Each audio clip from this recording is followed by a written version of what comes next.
In the 6th century BC, in northern India, between the Himalayan foothills and the Ganges plain, lived a remarkable man, an immense spiritual leader, the historic founder of a community of wandering monks, Buddha.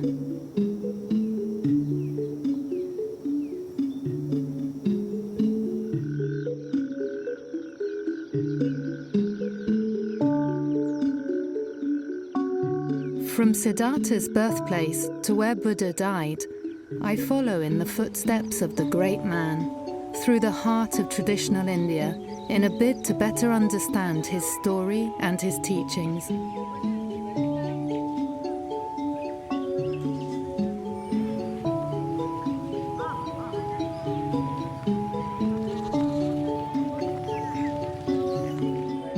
Nowadays, the 500 million followers of Buddhism, which for some is a religion, for others a philosophy, are spread across all 5 continents, accounting for 8% of the world's population.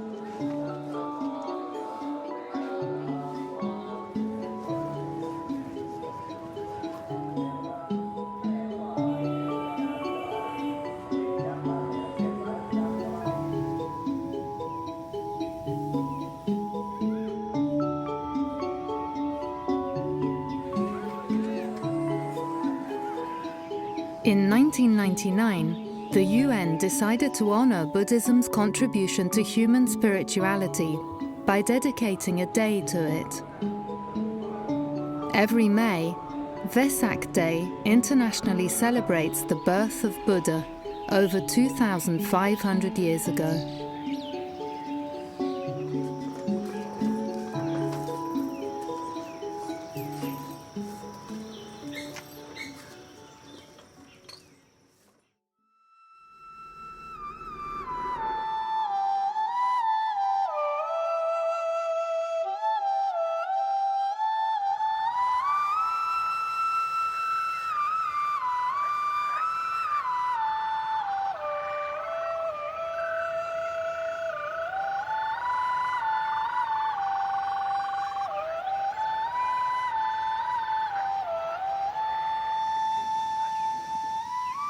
My journey on the trail of the last known Buddha begins in the mountains of southern Nepal.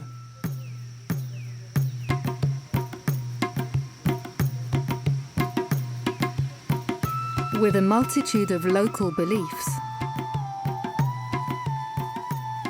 a simple and rural lifestyle, this mountain land of 30 million people who live a very traditional life is also remarkably peaceful and renowned for its hospitality.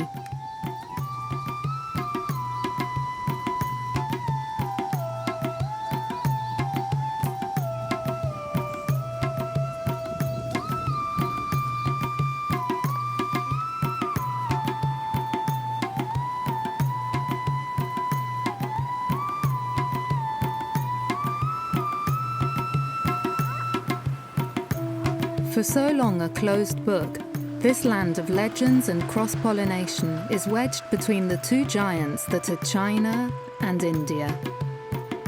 A kingdom which only recently became a democratic republic, it is cautiously dipping its toes in the modern world while trying to preserve the integrity of its landscapes, the uniqueness of its culture, and the air of mystery that has always surrounded it.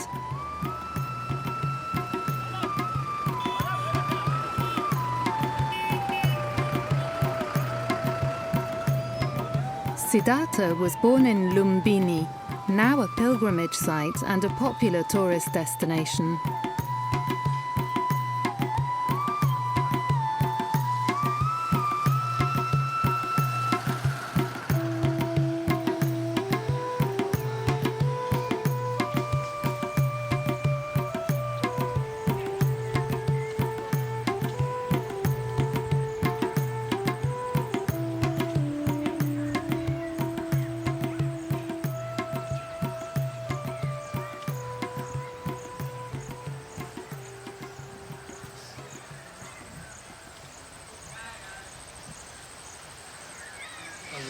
Namaste.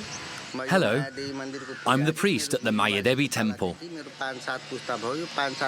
Lord Buddha was born here in 623 BC to the queen of the realm.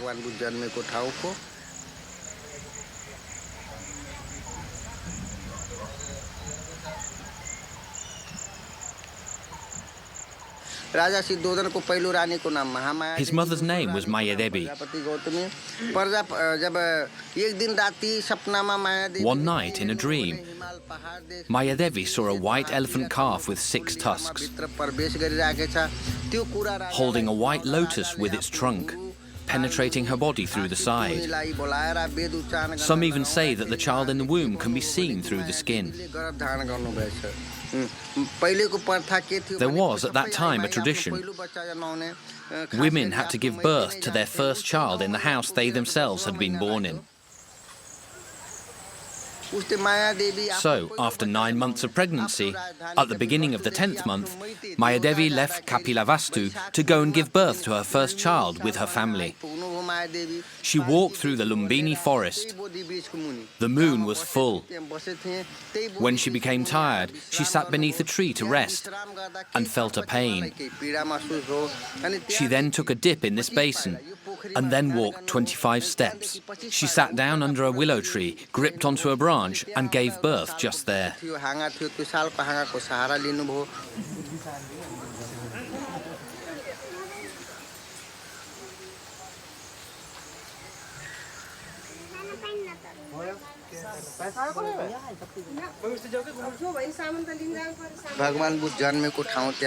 Soon after he was born, the baby took 7 steps and a lotus flower bloomed.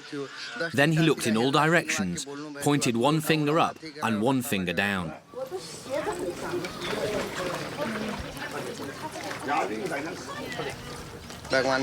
The young prince was then taken to Kapilavastu to celebrate his birth.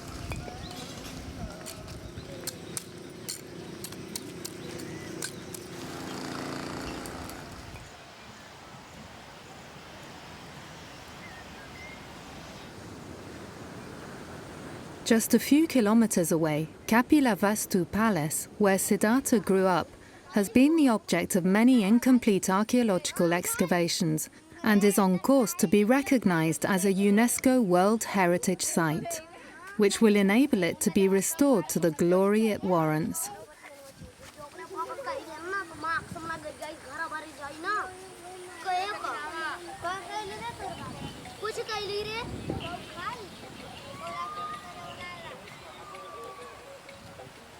In the meantime, passionate archaeologist Prabin strolls around the place where Siddhartha used to live, trying to breathe life back into these ancient stones which date from the 6th century BC. Right now we are in the Shakyas, the city where Sakya Muni, Siddhartha, he spent 29 years. It was the Kapilavastu, the Sakya's kingdom within this area. There was 1 lakh people near around. They used to live in this kingdom.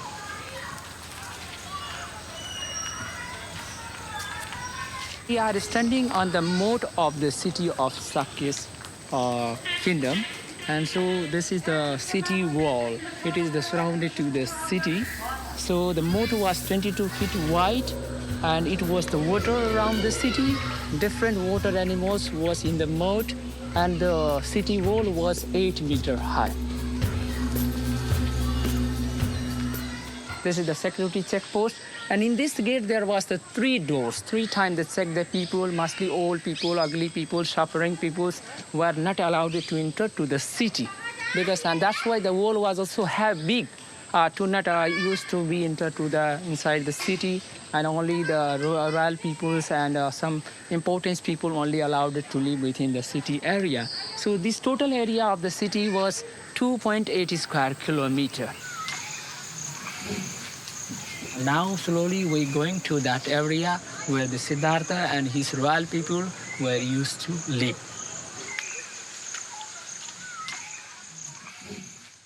Siddhartha lived inside the palace and its grounds, far away from the hardships of the world and sheltered from the sight of suffering and death. He trained in the art of archery and became a great master. he was homeschooled by the greatest teachers and lived a life of luxury and enjoyment. When he was 16, he married young Princess Yasodhara, who bore him a son, Rahula, and naturally he was getting ready to become king of the palace of Kapilavastu. So let's we go back from here, and then we go back to the eastern gateway. So from that gateway, the Shakyamuni, he renounced, he left his beautiful and luxurious life from the eastern gateway.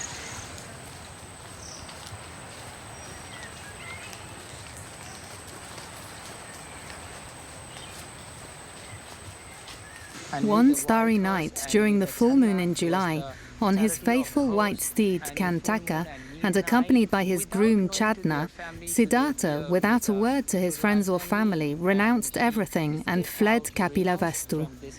It is even said that 4 celestial guardians carried the horse and stifled its whinnying to make sure no one heard anything untoward. When the Siddhartha arrived to that river, he took out all the royal clothes, jewelries and ornaments and his clothes, and he handed over to the Channa river, to the Kapilavastu. But quite 200 meters from there, to the east gate to the east direction, we have a small mall where the buffaloes are grazing out of the city. Because when the horse came back, the horse was very sad and tired. When he left his master, he couldn't be control himself, and before coming to enter to the city, the horse was tied on that area.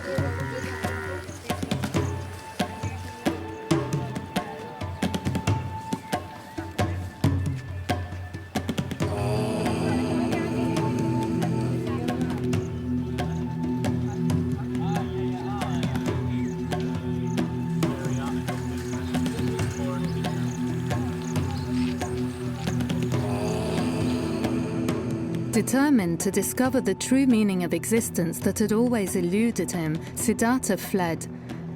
This was the Great Renunciation. Just as he did, I leave Nepal and go to roam the Indian provinces.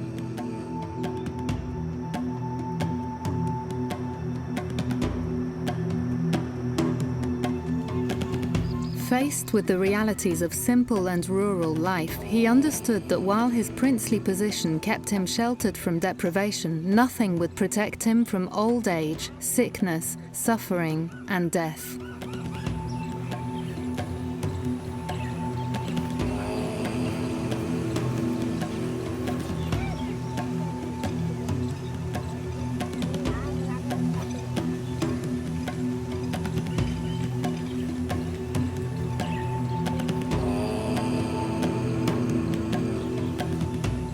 Siddhartha embarked on a life of asceticism, following the teachings of many gurus and practicing meditation as he sought the path of wisdom.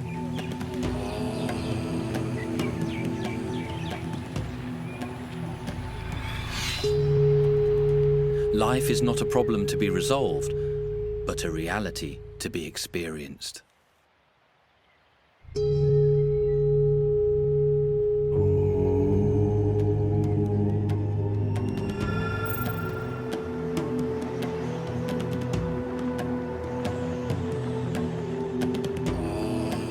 Having travelled 500 kilometres through what is now the state of Uttar Pradesh, I reach Bihar state and the cave at Dungeshwari, where Siddhartha meditated during his 6 years of asceticism.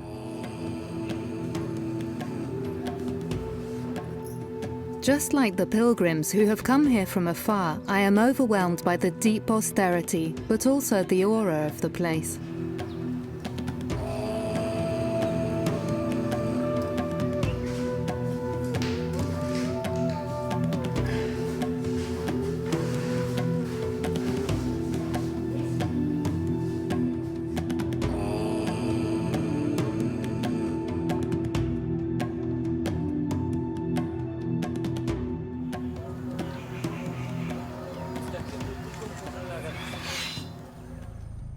Holding on to anger is like grasping a hot coal with the intent of throwing it at someone else.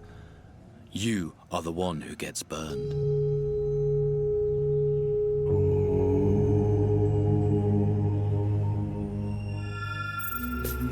After 6 years, Siddhartha realized that this austerity had not led him to any greater understanding. He accepted a bowl of rice and milk from a young village girl, Sujita, who was tending her livestock. Thus, he put an end to his privations and chose the middle way. I reached Bodh Gaya, the Buddhists' main holy city, and an important pilgrimage destination.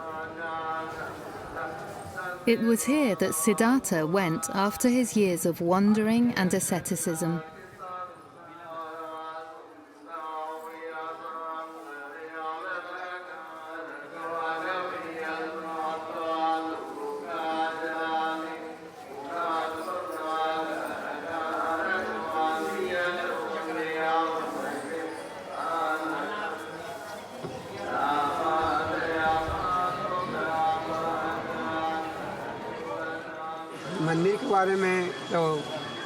Buddha came here on foot from Nepal.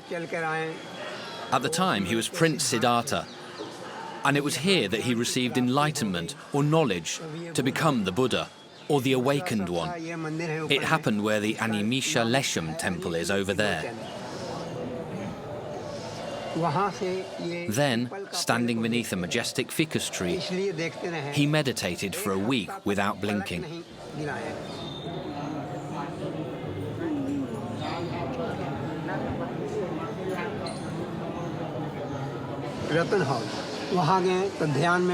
While Buddha was meditating and studying the holy text, he saw 5 different coloured lights emanating from his body.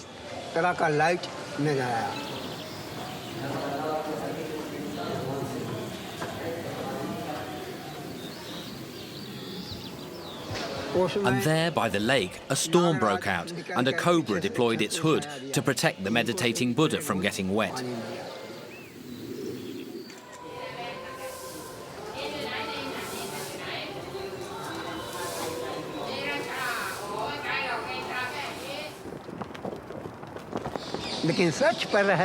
You know the Panchachila flag? The 5 precepts? The first, in the Pali language, means that I commit to not killing. As you walk, ensure that you do not tread on any insect. Secondly, I commit never to take what is not given to me. Whatever is around me, even that which is thrown on the ground, does not belong to me. If you offer me something from your hand, then I may take it. The third is a commitment to abstain from any sexual misconduct.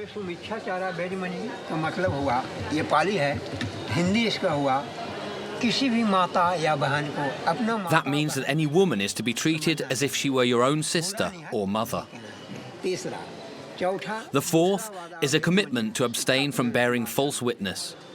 Any word that passes your lips must be the truth, even if you risk having your head cut off. You will be saved by the power of the truth. Meditating as the Buddha did is what will save you.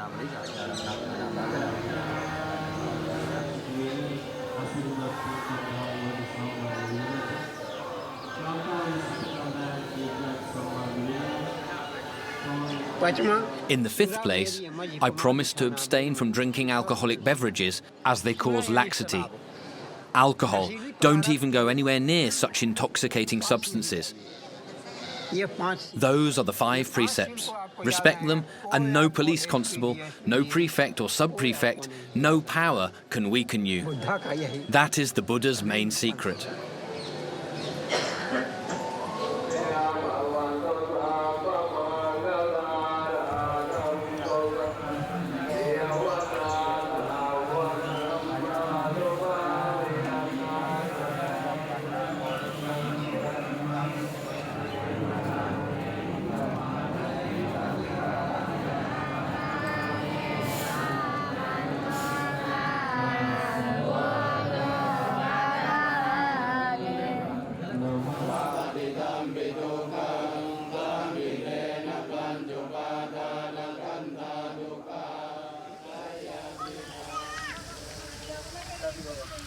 After the temple's morning ceremony, I decide to go with one of the nuns to visit her monastery in order to find out about her day-to-day life. Women, the first of whom was recognized by Buddha himself, can, like men, also choose a life of devotion. Monks and nuns are known as bhikshu. Whatever strain of Buddhism they follow, they are greatly respected and supported by the local population and follow common rules for life known as precepts.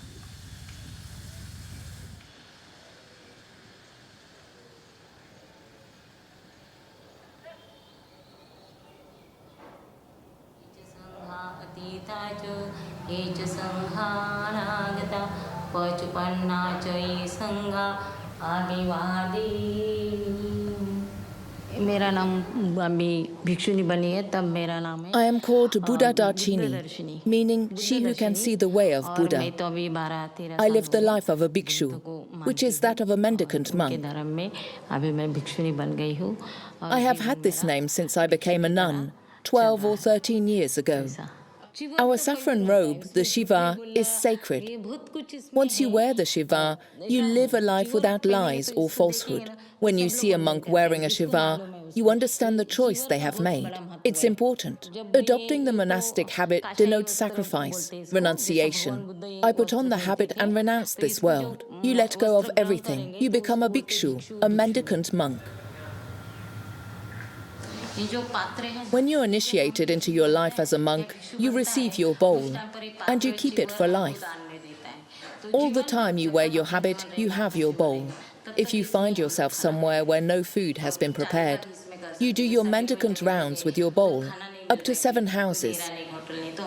If you get to the 7th house and there isn't anything, you don't eat. Obviously, if you get fed at the first or second attempt, you stop going from door to door. You shave your head, you change your appearance. It's a form of renunciation.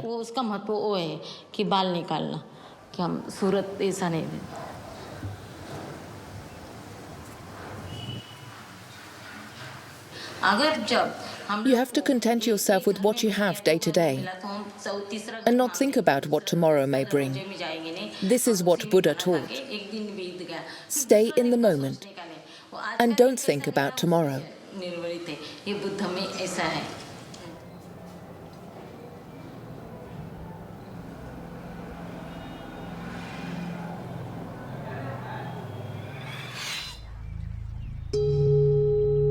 He who is master of himself is greater than he who is master of the world.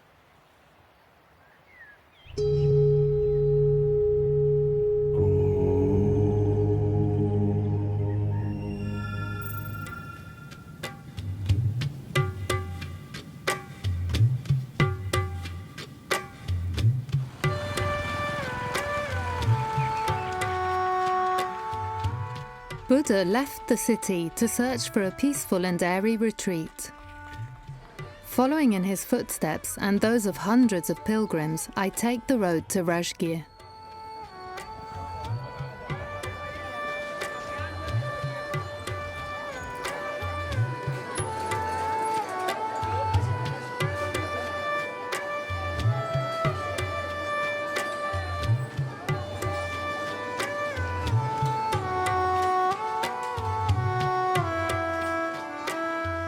In this green valley surrounded by 7 rocky hillsides, Buddha found the ideal place to meditate. Where he climbed to the summit of the mountain on foot, I used the unlikely-looking chairlift, which has become something of an attraction.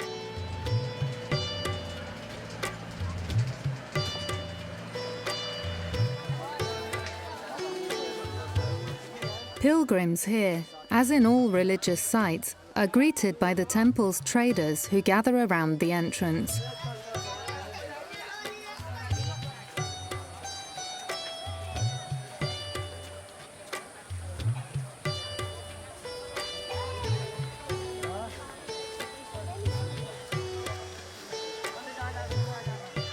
The World Peace Pagoda, or Vishwa Shanti Stupa, is one of the world's 80 peace pagodas. Its mission is to promote a message of peace and non-violence.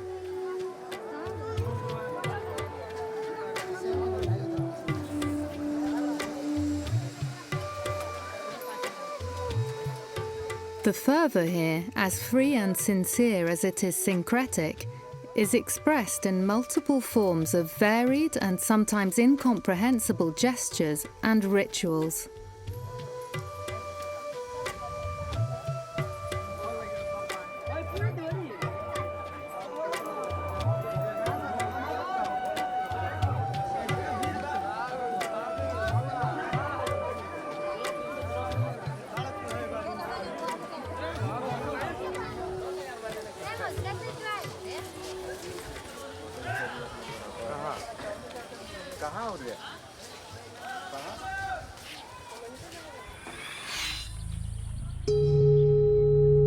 Doubt everything, even what I will tell you, and find your own light.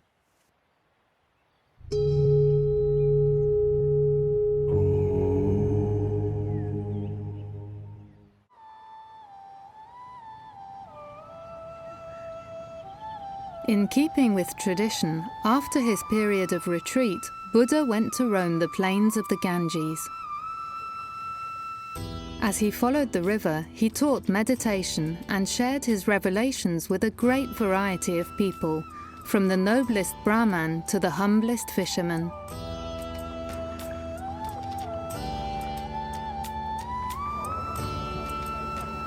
Like Buddha, I stop at Varanasi, formerly Benares, the eternal city and a Hindu pilgrimage site where Buddha liked to go.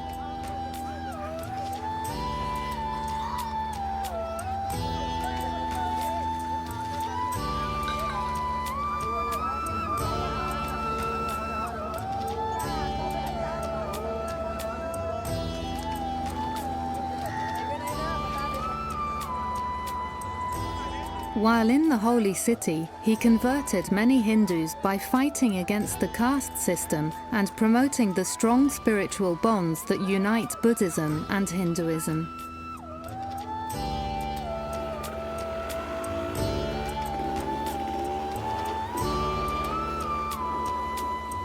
Further down the river, at Sarnath, near Varanasi, Buddha made his fundamental pronouncement and set the wheel of Dharma in motion.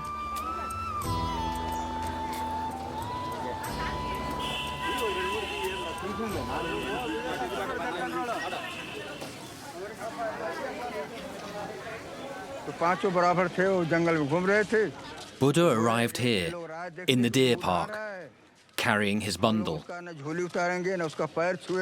He was surrounded by many disciples, but he had nothing, and the locals were rather wary of him. Bit by bit, his disciples brought him what he needed. They made him a seat out of grass, brought water to wash his feet, and so on.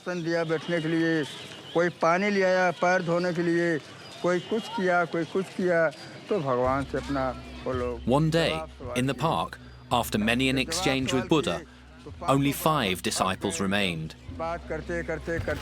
They asked Buddha to train them, to teach them wisdom, and to show them the path.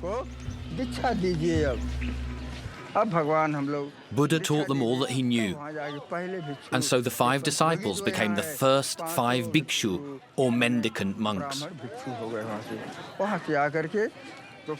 It was at Sarnath that Buddha made his first speech about the wheel of Dharma. It was here that he put the wheel of law in motion, and the wheel continues to turn. It turns here and throughout the world, and we turn with it to propagate its wisdom. People come here from all over the world, following the path of Buddha.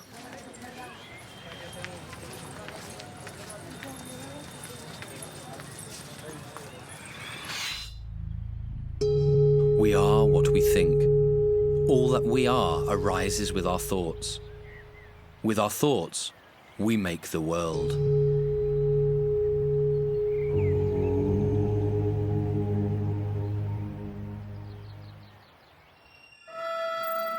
For the rest of his life, Buddha roamed the region.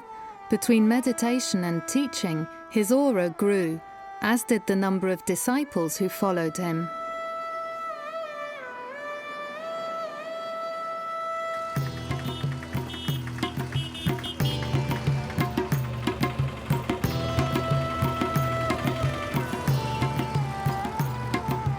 As I follow his journey, I discover Uttar Pradesh and am fascinated by the vibrancy of life here.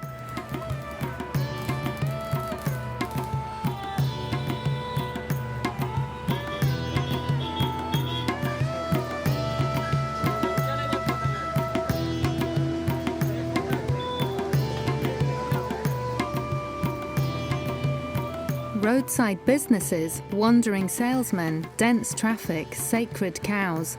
Between monsoons, the country's most populous state is a hive of activity.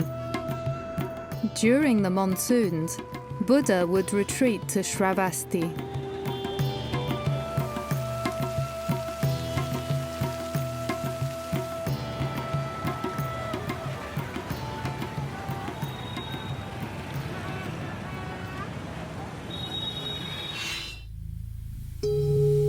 Between heaven and earth, there is only a temporary dwelling.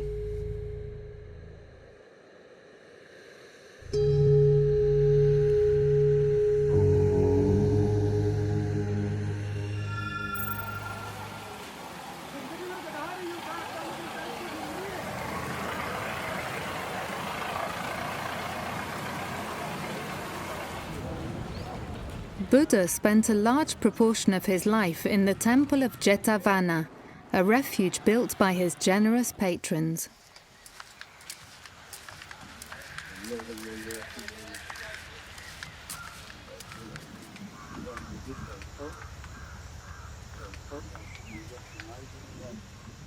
According to Buddha's teachings, monks have to spend the rainy season in a retreat of their choice. The Jetavana temple is a privileged location where many monks come to withdraw from the world.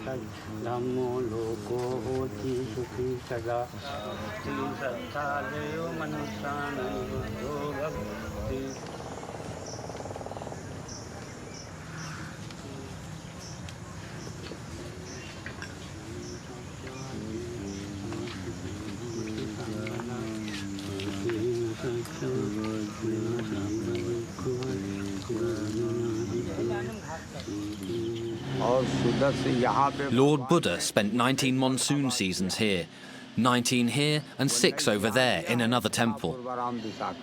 25 of his monsoons spent in Shravasti. There were many temples. Buddha had become very well known, and a great many monks followed him here for the rainy season. There was Manat over there, Sarnath over there. There are still traces of them.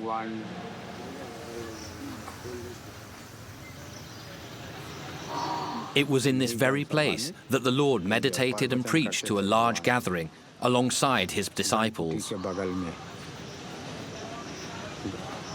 You see, there's a rectangular platform called Mekuti.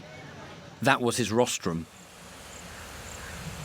While only ruins remain of the numerous temples where Buddha gave his lectures to hundreds of disciples, the meditation technique he taught, Vipassana, is still very widespread.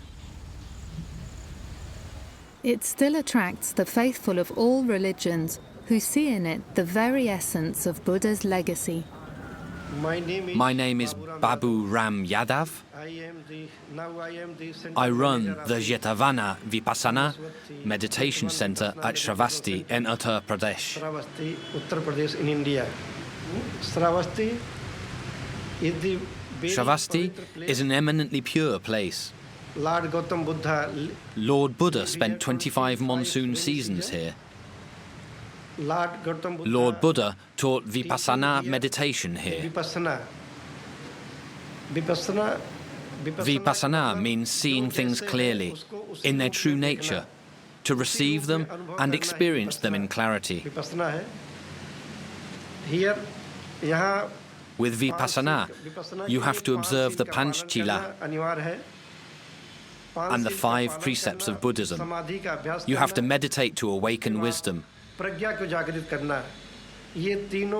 These are the main principles of Vipassana. If you haven't purified your spirit, that is, if you haven't conquered fear, anxiety, anger, envy and attachment, you will suffer for the rest of your life. If you have achieved the spiritual state of Nirmala, meaning purity, it means that you have conquered jealousy, attachment, anger and fear, and you will live happily forevermore.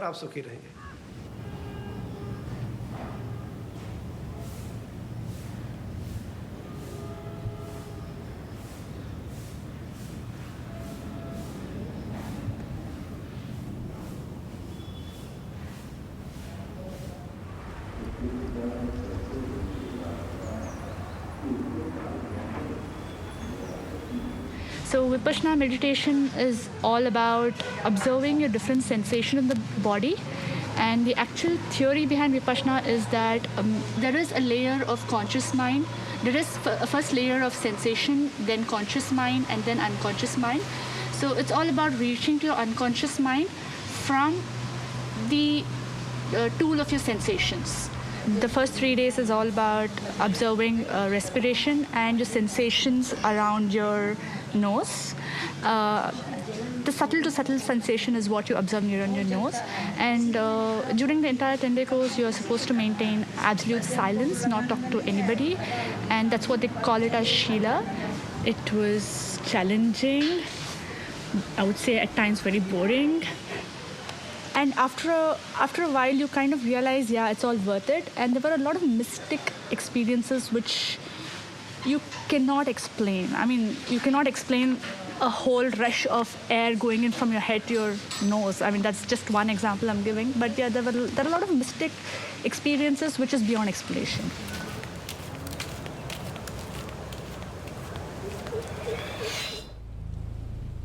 All the joy the world contains has come through wishing happiness for others. All the misery the world contains has come through wanting pleasure for oneself.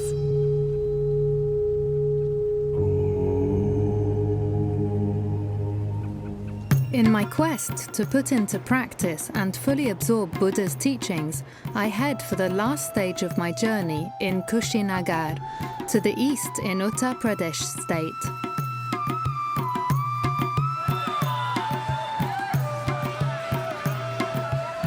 Between excitement and contemplation, I mingle with the inhabitants of this beautiful and very devout region. They have managed to assimilate the wisdom of Buddha to their own beliefs and religions and make it part of their everyday life.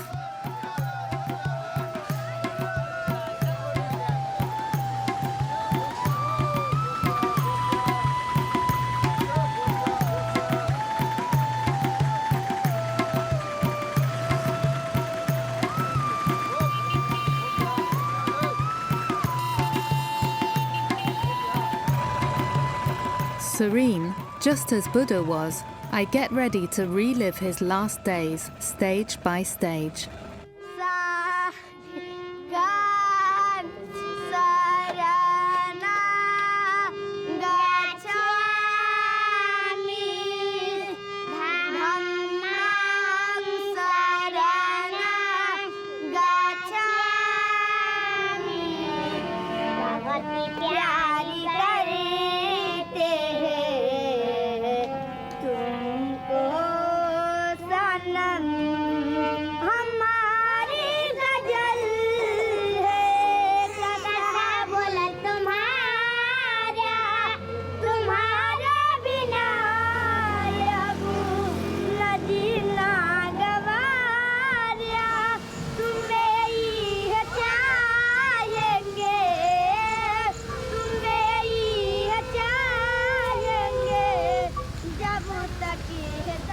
At the age of almost 80, having passed on the key to his teachings to a large community of monks and nuns, Buddha felt the approach of death.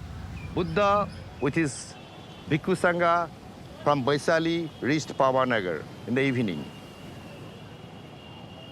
He stayed in their mango garden, which is nearly 2 kilometers away from this place. Chunda, the goldsmith, he wanted to offer Buddha the meal for the next day. Buddha knew He could foresee things. He knew it would be the last meal for him. Next morning, Chunda offered the last meal, and an item was made with sakar madhava. It's the kind of vegetation which grows under earth, and that was poisoned. Buddha had this meal and started feeling severe dysentery. This is the place where Chunda is to stay, and he offered the meal nearly a kilometer away from here.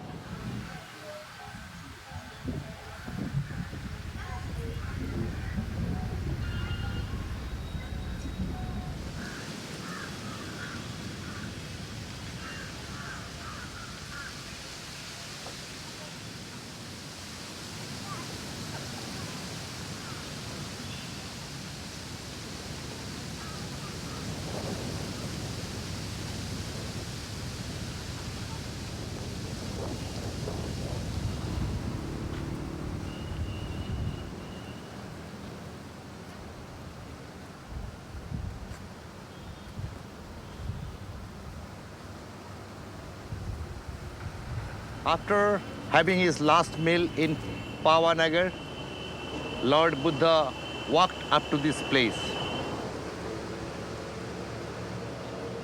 He was feeling severe dysentery after having his last meal, so he could not walk at a stress, so he had to take rest in this place.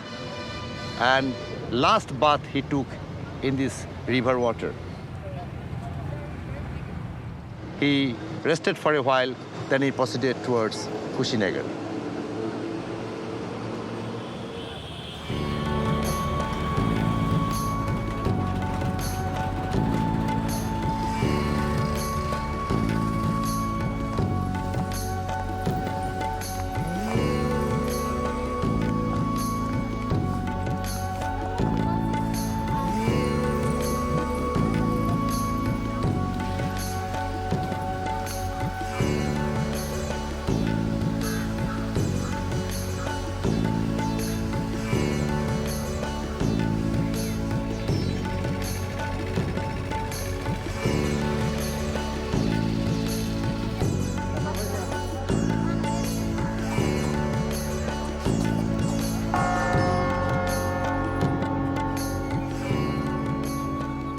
Kushinagar is one of Buddhism's 4 main pilgrimage destinations.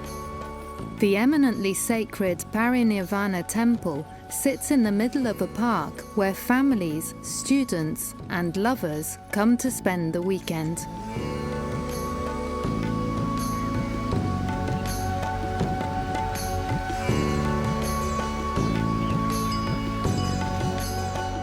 Guruji, a highly influential and respected Burmese monk, allowed me to be present at a special audience to hear him speak about the great man's final moments.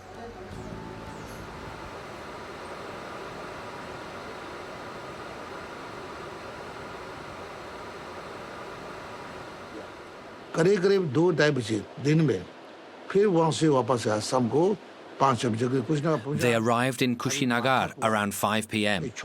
There is a little temple there, surrounded by water called Matakubar. उसी जगह में साफ सुथरा करके आनंद प्यास लगा पानी Buddha was thirsty and asked Chadna for some water. Khandwa नदी The Gandak River was close by, and Buddha drank water from the river. पानी पीने के बाद Then he said, Chadna, this territory belongs to the Mala kings. Mala means violent warrior. We are at risk of being attacked. We have to ask for permission. So Chadna went to see the Mala king. Buddha was very famous, and Chadna said, Lord Buddha and I have arrived. We are staying in Kushinagar. थोड़ा ऊंची जगह अच्छी जगह हमको बताओ ये अभी जो मूर्ति मंदिर है ये They were looking for a pleasant patch of high ground. The king had a garden, the perfect place for a weary man to rest in the Shala forest, and that is where they went. जहाँ चाहे वहाँ रुको तो वहाँ गया Buddha selected 2 trees, one to the north and one to the south. Then he lay down on his side with his head to the north. वहाँ जाके दो साखुओं का Tired after his long journey, he went to bed at about 7 p.m. दोनों बीच के बीच में and slept until nearly midnight. 12 बज गया ठीक है At midnight, he announced that he was going to leave his body उनसे कहा देखो हम निर्वाण प्राप्त होने वाला है and reach parinirvana, हमारा निर्वाण प्राप्त होने के बाद ये a definite and complete voluntary extinction of the self. ये न हो तुम लोग का शंका जो कुछ है He said, "It will be too late to ask any questions afterwards, so you will have to ask me now." पूछा लोगों ने पूछा आनंद ने पूछा Chadna asked him about pilgrimage destinations after his parinirvana. हम लोग आखिर में कहाँ जाके दर्शन करना चाहिए तो दर्शन करने का दो जगह बताया And गया Buddha told him एक which were the main places that had to be visited. एक आविजहित स्थान संविजन स्थान माने लुम्बिनी बुद्ध गया Lumbini, Bodh, Gaya, Sarnath and Kushinagar. 4 बजे आसपास आ गया Buddha was then suffering his death throes. सब इकट्ठा किया At 4 o'clock in the morning, he called those present to come to his side.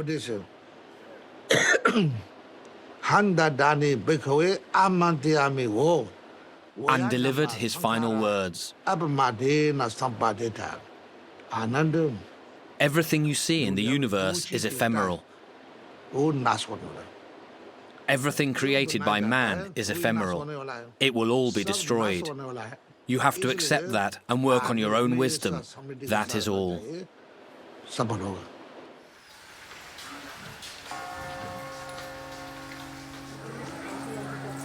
The earth shook. Shooting stars raced across the sky.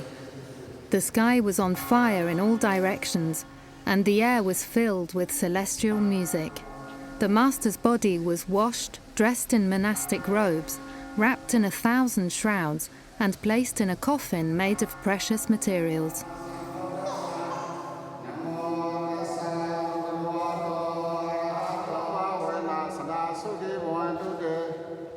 Offerings were made for 7 full days by the gods and by men before the ritual cremation.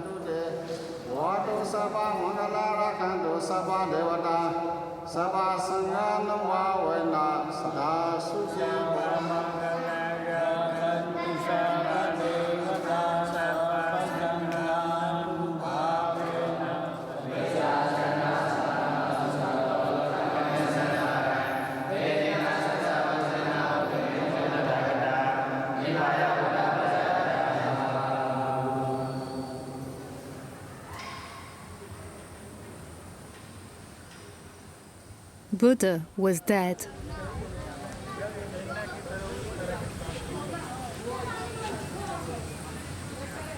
But ever since, his teachings have lived on and inspired humanity.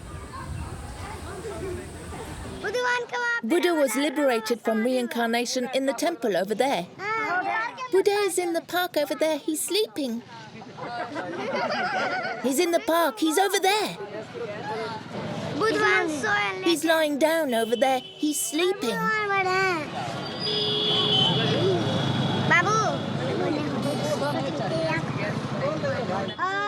He said that you should work hard at school and become a policeman.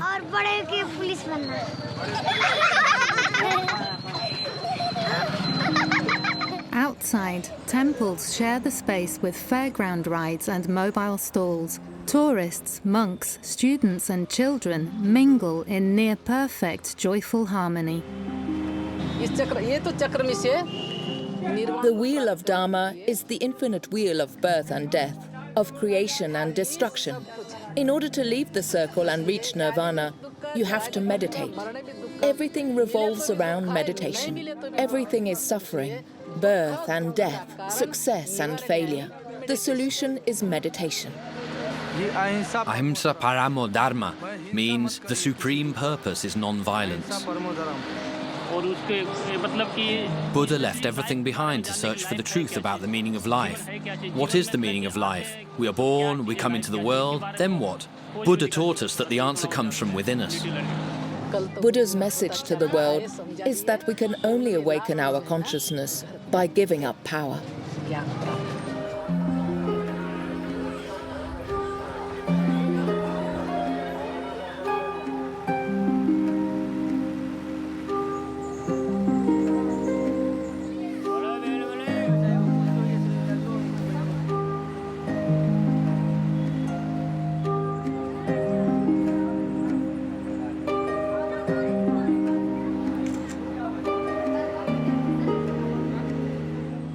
Tonight, the wheel still turns, carrying with it the Indian people that have touched me with their generosity and undeniable spirituality.